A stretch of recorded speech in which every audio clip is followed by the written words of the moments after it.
a child, basically saying he sat on his rear end and willfully ignored the counsel from everybody around him, that what he sought to do on January 6th was illegal, was ill-advised. What he sought to do at DOJ with Jeffrey Clark would lead to a Saturday night massacre, the likes of which would make the actual Saturday night massacre look small. I mean, what the committee has succeeded in doing is showing that the president knew that January 6th was not an opportunity to overturn the election, that was illegal.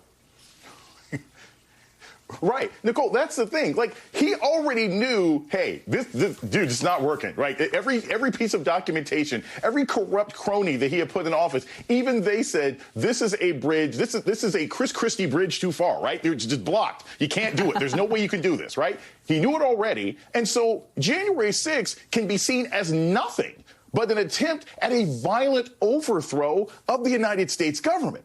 Right. And I think what's important, Nicole, and this is what I'm really fascinated about to see on Thursday. It's like, what on earth else could he have been doing at the time?